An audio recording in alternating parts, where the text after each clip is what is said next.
was my dog, man. Took me around the world, introduced me to everybody.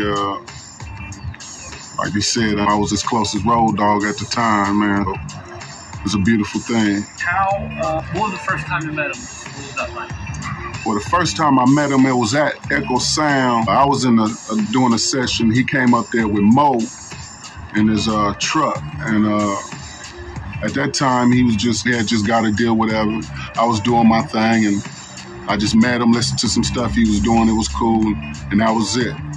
Then one day he popped up in my neighborhood with one of my homeboys named Serge Mack, and at the time Serge, his cousin Watani, was his manager.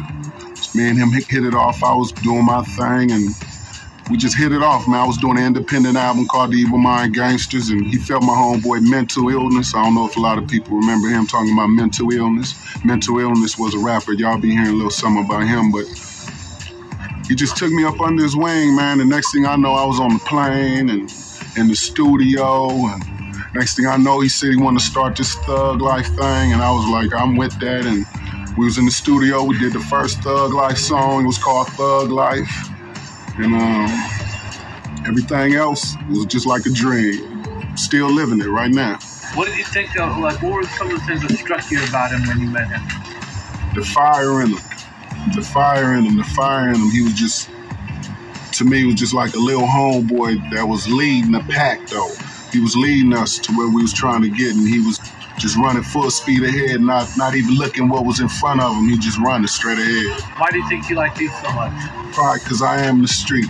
I am what we talk about. He just gave me an opportunity to be a rapper, and now I consider myself a writer because everybody's quote unquote a rapper. So I'm not a rapper no more. I'm just a writer, and that's what he gave me, the opportunity to be something else that wasn't negative. Even though I might rap some negative raps or whatever people might take it for, that's not the bigger picture. The bigger picture is I'm making money legally.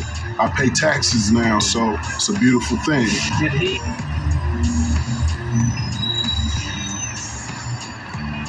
How did he influence you? How did your life?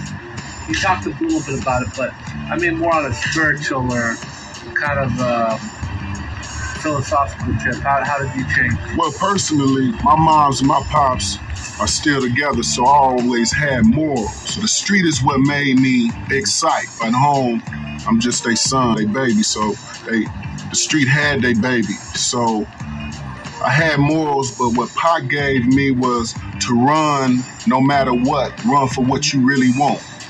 And that no matter what nobody say, no matter how bad it may get, just keep going. Because you only fail when you give up. You only fail when you give up. So if I died trying to do what I wanted to do, I would never know that I even failed. Because in reality, I succeeded in what I tried to do because I was doing it the whole time.